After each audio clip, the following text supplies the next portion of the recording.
40. The Borderland and the Citadel of Doubt. The Buddha proclaimed to Maitreya, "There are sentient beings who cultivate spiritual virtues with a doubtful mind, yet they desire to be reborn in this land. They cannot comprehend the Buddha's wisdom, his inconceivable wisdom, his indescribable wisdom, his vast great vehicle wisdom, his supreme, unequaled and unrivaled wisdom. In this wisdom they have doubts and little faith, yet they believe in punishment and reward. So they cultivate virtuous roots, and wish to be reborn in this land.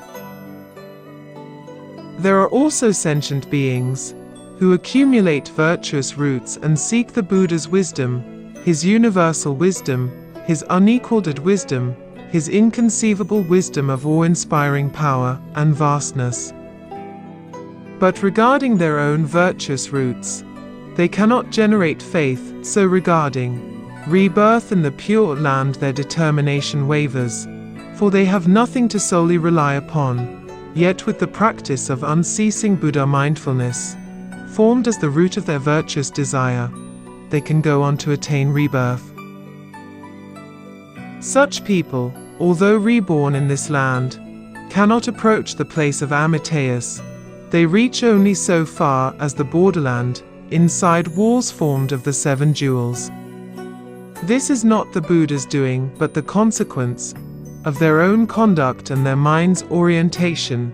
There are also those who spontaneously acquire a body within a lotus flower in a pond of jewels.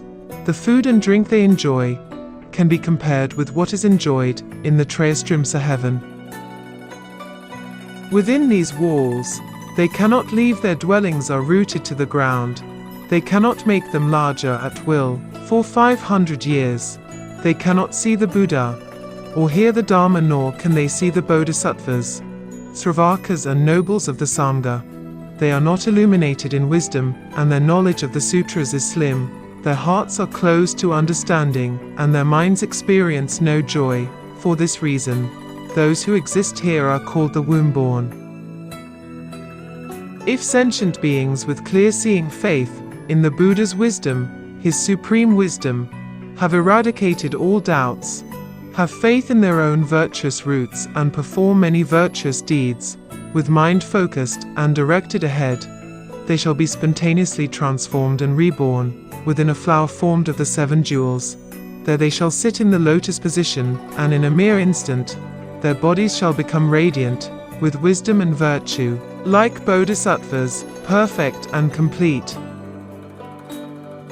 Maitreya, you should know that transformative rebirth is the result of superior wisdom, and that for 500 years, the womb-born do not see the 3 jewels, do not know the ways of bodhisattvas, and do not acquire the virtues of their practice.